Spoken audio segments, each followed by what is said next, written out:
Hello, good evening. I'm just waiting for my partner in crime to join, who is I've just seen he's sent a request, so bear with me. Won't be a second. I think the internet's playing up a little bit. There he is. Evening. Daniel. Thanks for those who've joined us. Looking rather dishevelled and soaking wet today after trying to hold a barbecue in the pouring rain. So the reason we wanted to do this live video tonight, and you're not seeing planes, and rather you're seeing this rather, like I said, bearded individual, or two bearded individuals, just to say, is we've got quite a special announcement. So obviously, just to go back to what we did during the week, we did the live Q and A with Noel from Caliber Wings. Big thanks to Noel for doing that, putting himself out and giving us some of his time, because he's a really, really busy man, 7 days a week job running his business.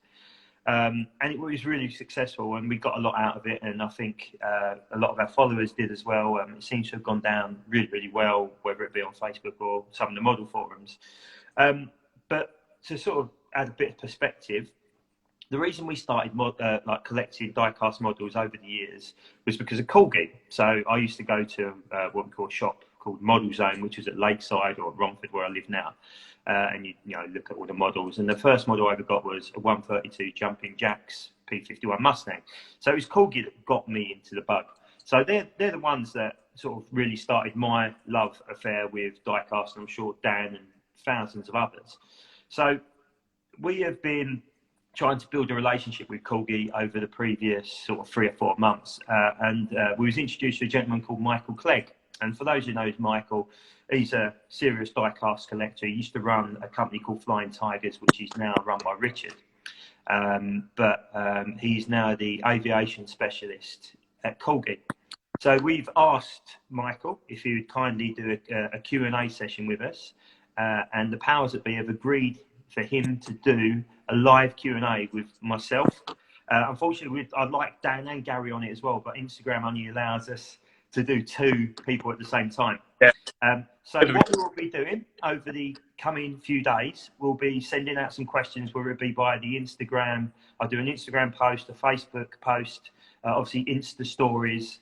And I've asked a gentleman called Christian Oakley, who's quite prominent on the Model Hangar Forum, if he could collate some questions for me as well. So the plan is for us to get a load of questions, which I will send to Michael before we do the Q and A, to make sure, obviously, it doesn't make him or put him in a very uncomfortable place beforehand. So we want to make sure that we're doing the right thing. And, it's certainly not a stitch up. It's purely a Q and A session to, find out what's going on and find some insight he can give us. We are, I think I'll speak for Dan and Gary, we're incredibly excited about this. What I'd like as well is not just standard questions. I know what I'm going to be doing is cutting in video feeds of questions being asked by individuals. So Dan is going to record several questions, and I'll cut them into the actual Instagram feed as I can do. So if some of you want to send individual questions through video, I mean, if you're going to ask 2 or 3, I want 2 or 3 videos.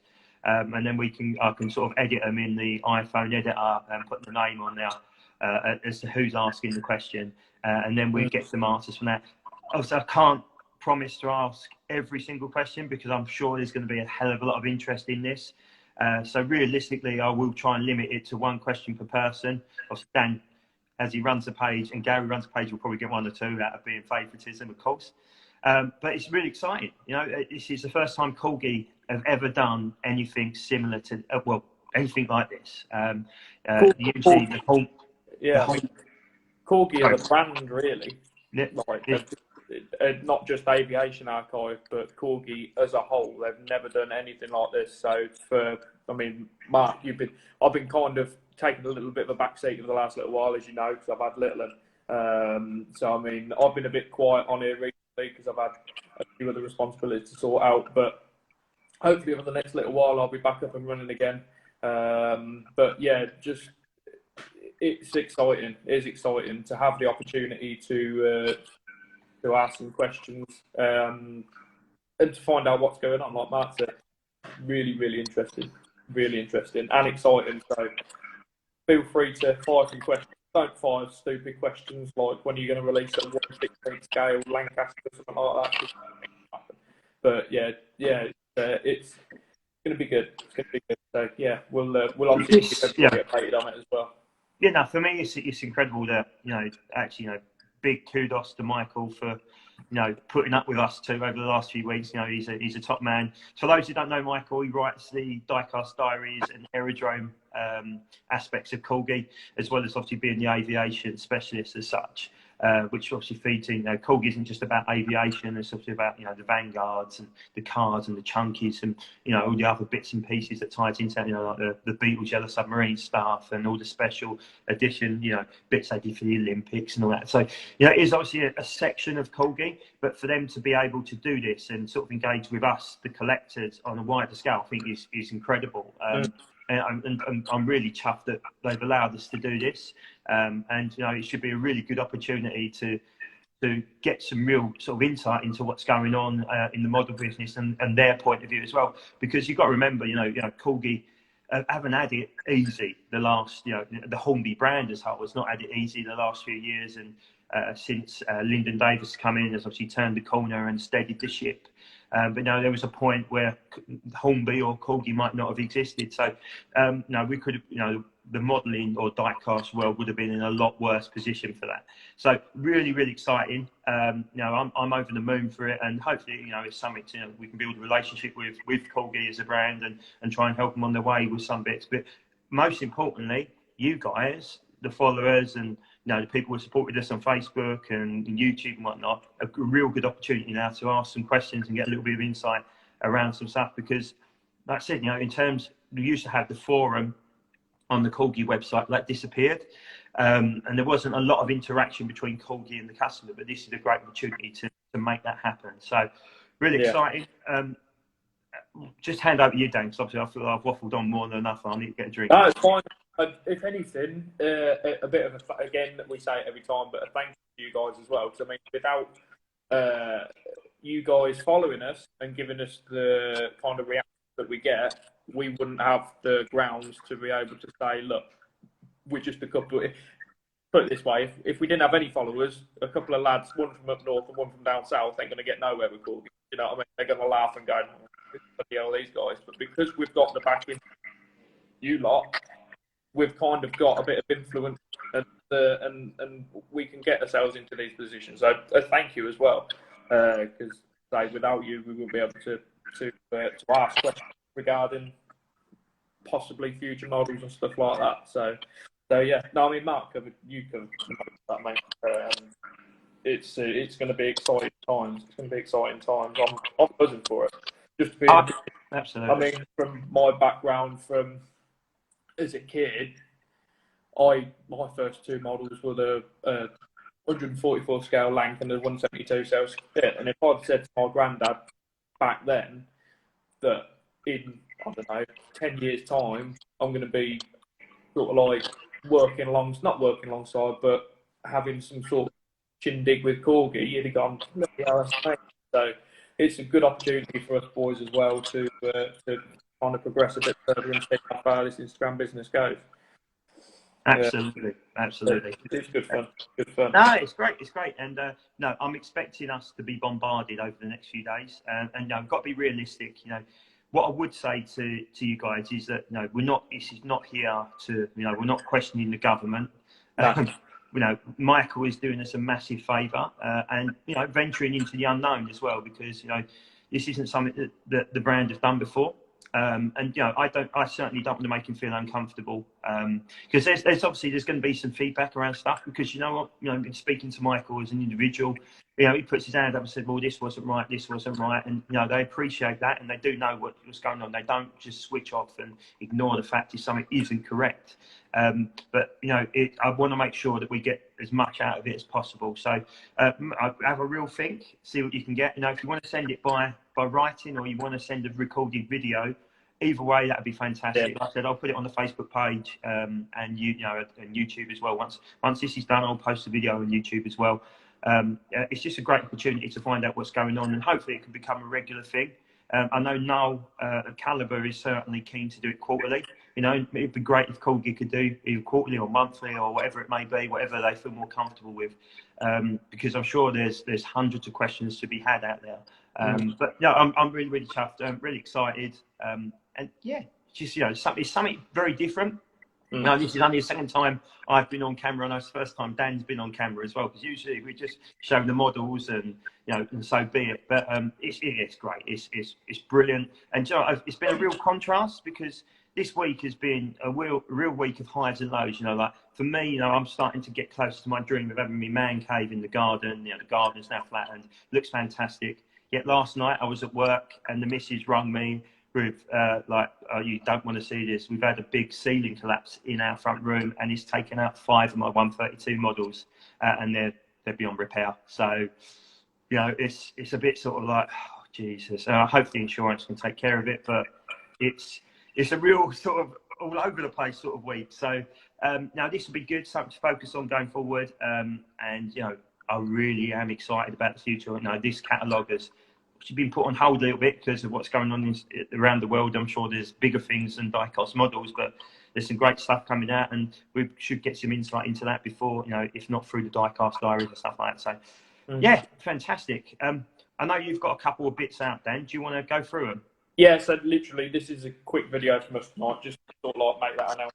But one of our videos won't be one of our videos sort of die-cast involved.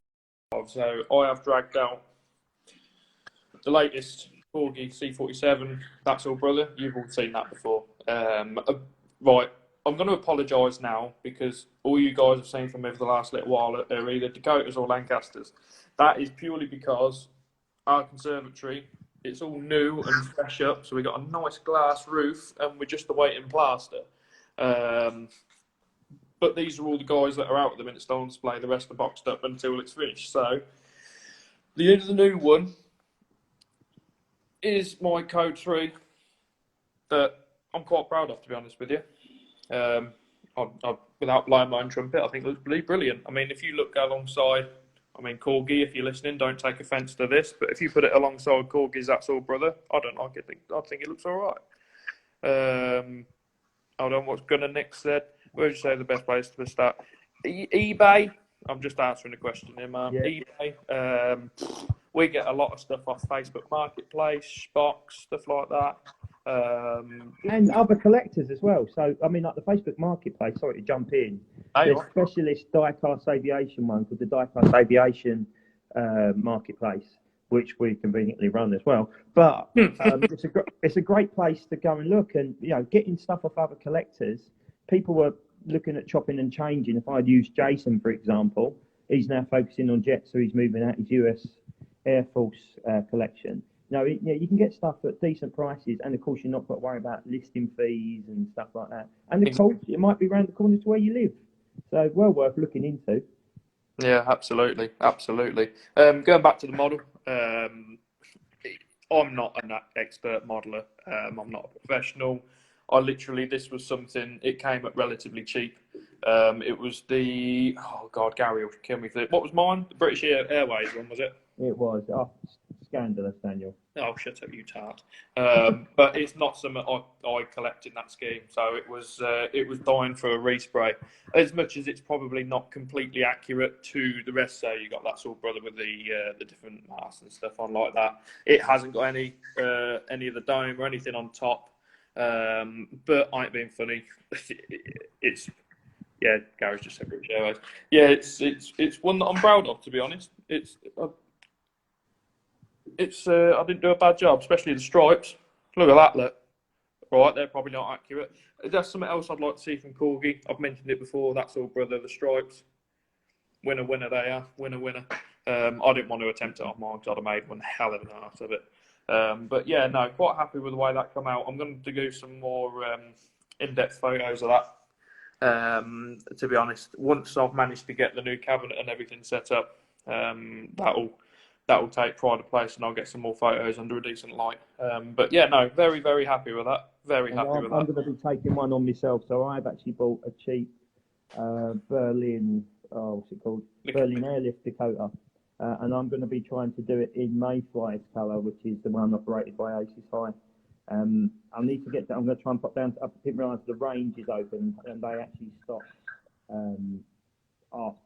spray paint. So I'm going to go down there and have a look, see if they've got the right line for me to have a crack at, get it painted, and then order the decals in and go from there. So there'll be plenty of WhatsApp video calls to Dan and Gary to get advice and make sure I'm doing things right. Because to be honest, I'm thinking my phone will be on silent. Yeah, cheers, mate. Yeah, so I'm going to be taking the risk because I'm not a modeller by trade at all. So, yeah, it'd be an interesting. I mean, you guys have done incredible jobs on that. I mean, Gary's Placid Lassie is absolutely sensational in the sort of faded, sort of sea grey sort of colour, isn't it? And you know, you've done an amazing job on that as well. And of course, both American-based C-47s, or the C-47s, aren't they, in America? Yeah. Dakota's is obviously the RAF version, but you've both done incredible jobs on there. They look fantastic, and that does not look out of place in your D-Day collection at all. Cheers, bud. It's all right. I'll give you. It's usually backhanded compliments. So you've done really well. Both of you are very talented in that department. Far more talented than I can ever be, unfortunately, at the moment. Anyhow. If anybody wants Mark, check into Mark's one over the next few weeks. That will be cracking. love you, mate. Yeah. The first 3 words in terms of CRA might be right. It might be a P. So no, we'll see. Look, it's not that hard. I've been watching lots of videos on YouTube in terms of how to spray properly and stuff like that. So we'll give it a go. You know, what's the worst that can happen? If I balls it up, it'll be going to you or Gary to sort out. So. Fantastic. I know obviously we're a bit pushed for time tonight. I know Daniel has got a night planned ahead, so I'll quickly run through my list. Who I found in the shed of doom when I was moving the shed. So for those who don't know, I'll just show you the back garden. This is completely un-diecast related. So this is my focus the last few weeks. So that space at the back there is where the man cave will sit. So as you can see, we've been really, really busy getting the sleepers in, which are incredibly heavy. And 16 tons of gravel. Mark, we can barely hear you.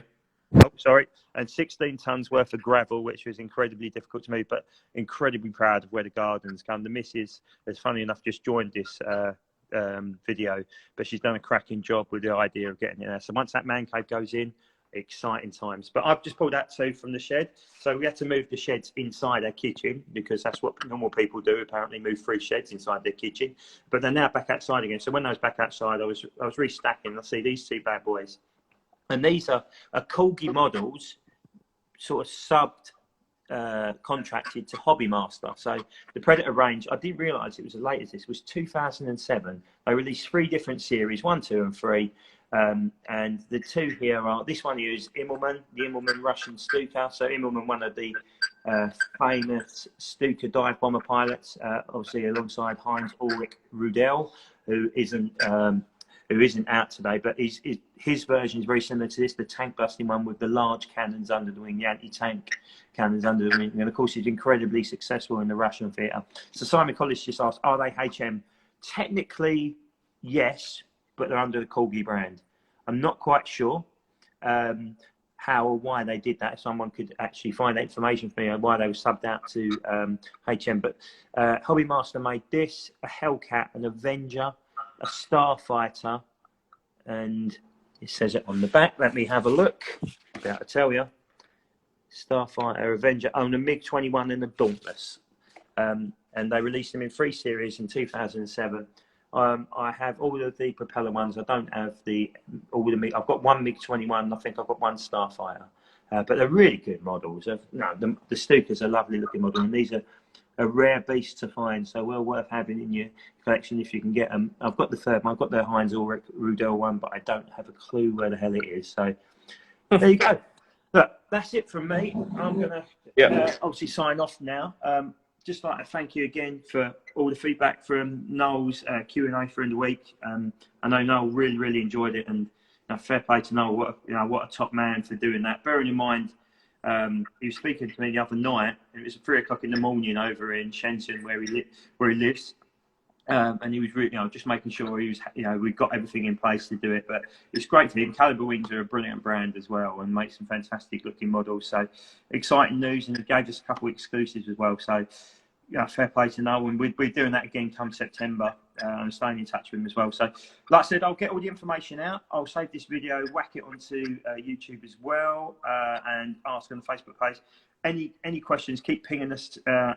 And like I said, any video questions you've got as well, ping them to me, and I'll edit them and put your name onto it so I can sort of cut it into the video as we go. But look, that's it from me. You got anything to add, Dan? No, just cheers again, guys. Keep following us, keep liking us, and we'll keep trying to please you. Absolutely, absolutely. You know, thank you very much for all the love and support. You know, we did this as a bit of a hobby, as a bit of fun, but it's actually turned it a bit more than that. And you know, sort of the new way of doing diecast. You know, forums are, you know, not sometimes user friendly when you're on your phone. If you're on a PC, they're really easy to use, but as on the phone, they're a bit of a pain. So it's great that Instagram allows us to do this. Look, I'm going to shut the hell up now. Speak to you all during the week. I'll let you know when we're good to go with this interview, and like I said, tune in and watch. Thanks a lot. Have a good night, guys. See you later, guys. Cheers, mate. See you, bye.